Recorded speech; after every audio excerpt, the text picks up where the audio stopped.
Hi, I'm Maggie. Thank you for stopping by Crafts the Charm today. I'm so glad you're here. In an earlier video, I made some snowmen out of parts of old chairs and an old table, and I wanted to give one of the snowmen some little birds to sit on his arms. In today's video, we're going to make those birds. I wanted the little birds to be cute, round, fat little birds, so what I'm going to use for the bird body is some different sized wooden beads. And this is probably easiest if the beads already have a hole in them for stringing. These beads all have a hole like that. And I'm going to drill a second hole, so if the first two holes for stringing are at the poles of the bead, then this next hole is going to go straight through the equator. And this is the hole that I'm going to put the beak in. So what I have here is some toothpicks, and I'm just going to pick a drill bit that is roughly the same size as the toothpick so that it fits neatly through the hole. Once I have those drilled, I'm going to insert the toothpick from what I've decided is going to be the back of the bird through the front and let the pointy end of the toothpick protrude from the front as far as I want for the size of the beak that I want. I want these birds to have relatively small beaks. And then I'm just going to cut off the back of the toothpick. I'm just using some little wire snips here. Now I did try to put wood glue on the toothpick and stick it through, but the hole that I drilled was such a good fit that I could not get the toothpick in with the wood glue. So I did just add a little wood glue after on both ends, but I'm not sure it needed any wood glue. If your hole is a little bit bigger than your toothpick, then I would recommend putting wood glue on the toothpick before you insert it in the hole. Now to make the legs for these birds, I'm cutting 2 long pieces of paddle wire. And this is very thin paddle wire, I think it's 22 gauge, that I got at the Dollar Tree. And I'm inserting that in my drill, the 2 pieces together, and then holding the other end with a pair of pliers and running the drill. This is just going to wind the 2 pieces together and make it a little bit stiffer. Now what I'm going to do for the legs for the birds is take a length of the wire that is twice the length that I want for the legs. And you'll see I am making the legs fairly long because I am going to use the bottoms of them to wrap them around the wire that is the snowman's arms. So I want them to be long enough that it looks like the bird has legs, plus I have a little bit of extra wire for wrapping. I also thought it would be good to leave it fairly long and then I could choose the length of my bird's legs later when I put the birds on the snowman. So some will have longer legs and others will have shorter legs. So this is going to go in the hole that's meant for stringing the beads, and if you're lucky, you can insert it in one end over the toothpick, so straddled over the toothpick and then down the other end. I think this is ideal. Most of my toothpicks weren't centered enough that I was able to do this. So if you're not able to do it that way, then just insert it up one of the holes so it will go up halfway. I put a little bit of wood glue on the wire, but then I did fill in with some hot glue. It really needs the hot glue to hold it in place because the stringing hole is fairly large. Now once all of my birds had their beaks and their legs, I gave them a coat of paint. I'm using Folk Art Home Decor chalk paint in white adirondack. You can hold the little birds by the legs and paint them and then hang them up on a wire to dry by their little legs, so those legs are very convenient. Now you could sand them before you do this if you want to, but I'm going to be covering them with paper, so it really doesn't matter if there's a little bit of wood sticking out the back from the toothpick or if it's not completely tidy in some other location. You'll notice that some of these beads have markings on them in either pen or Sharpie. These beads were gifted to me. And even after 5 coats of chalk paint, those markings couldn't be completely covered up. But I decided that I would paint those blue because I thought it would be fun to have some birds with blue faces as well. And I'm using Folk Art Home Decor chalk paint in Cascade to paint the little faces. And I'm giving them a couple of coats of that because my Cascade is chunky and I have to add water to be able to paint with it. Now I decided that I wanted my birds' beaks to be brown. I'm using apple barrel burnt umber to paint the beaks brown, and I'm also giving them little eyes using the burnt umber. Now, for their feathers, I'm going to be using paper twist, and I've untwisted the paper twist, and it's maybe a little over an inch wide, untwisted. And what I'm going to do is paint this so that it will give the impression of feathers. So I'm painting some pieces brown, that's with the apple barrel burnt umber, and I'm painting both sides. Be careful when you do this that the paper twist doesn't stick to the surface below. Keep lifting it up so that it doesn't stick, because the paint will soak through it. Once it's completely dry, I'm painting the other side. I painted other paper twist in the Cascade color, and I'm also painting some paper twist with white, and this is just Craft Smart acrylic white paint. The paper that's painted with acrylic paints is a little easier to work with than the paper that's painted with chalk paint. After I've painted those both sides and they've dried, I'm taking some metallic chocolate brown paint and I'm dry brushing it across the paper so the paper has a texture, and I'm just using this to pick up the texture. In some places it's fairly heavy, in other places it's light, and that's just perfect because we want some variation for our birds. The colors that I'm choosing here, by the way, are the colors of the snowmen.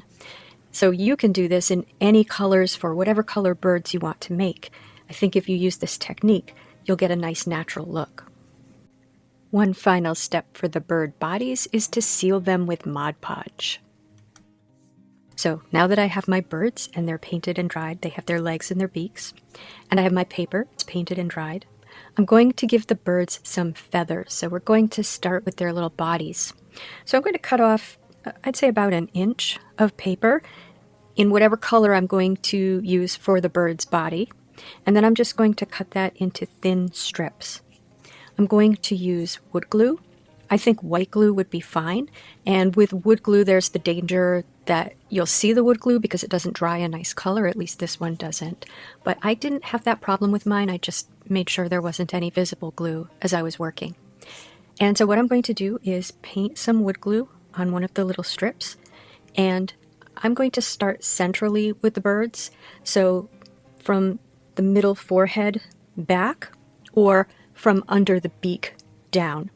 So there will be one piece that is from the middle of the forehead back to about the middle of the back, and usually what I would do is apply a little bit more glue to that once I had put it down to finish gluing it to the back. And then one piece from under the beak between the legs, and those can meet in the back. And then after that, I just applied strips radially so that they were touching, so that the entire surface of the bird is covered with this base color. Or you can do multiple colors here. You can give him a different colored belly or a different colored head, whatever you like.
Now, I did the tails in different ways. So for many of the birds, I cut the paper twist at the back where it started to overlap so that I didn't have a big, thick bunch at the back. But for the birds whose tails I think were my favorite, I left the strips long so that all of the strips meet in the back, almost like a ponytail. And then I rounded off the ends of the strips so that they looked like feathers, and then just sort of bunched them together and used a little bit of glue and shaped them into a tail shape. So that's one possibility for the tail. Again, that was my favorite. I did some other tail variations where I created a tail out of a little bit of the paper twist by sort of fanning it, either just taking a short piece and folding it like a fan and gluing it on, or taking a longer piece, folding it like a fan and then bending it in half so you get a larger fan that way, and gluing that on. And then I gave them wings. So I just cut a sort of a wing shape, which is, I think my most successful wing shape was like half of a heart, and just glued those to the body, pointing backwards.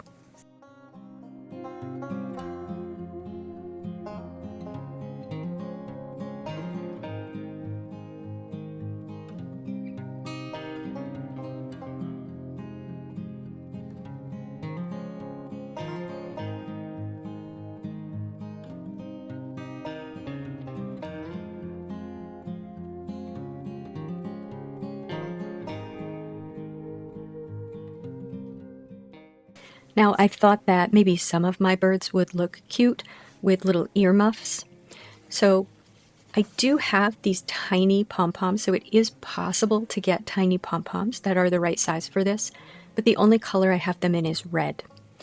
And I wanted white or blue earmuffs. I do have some small pom-poms in white and blue, but they're not as tiny as I need. So I trimmed those down.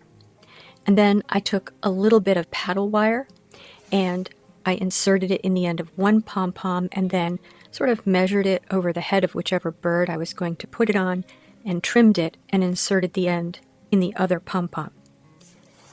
And you can put a little wood glue on the end of the wire before inserting in the pom-pom just to ensure that it stays in place. I then glued the pom-poms to the bird's head with some wood glue. Now the blue pom-poms were not that cascade color, they were more of a baby blue, so I just painted them with the cascade paint. I didn't think that they needed to be saturated. The baby blue was okay sort of underneath the cascade, so I just sort of dabbed the cascade over, let those dry thoroughly, and then glued them to my bird's head. Now, I think this would be so much fun for different seasons using different color birds and different sized birds, so I know I'm going to try this again with variations. But for now, here are my birds perched on my snowman's arms. I'd love to know what you think. If you have any suggestions for me or if you have a favorite, please tell me in the comments. If you liked this video, please give it a thumbs up. And if you enjoy this sort of content, please subscribe to Crafts the Charm. Thank you for spending time with me today. Take care.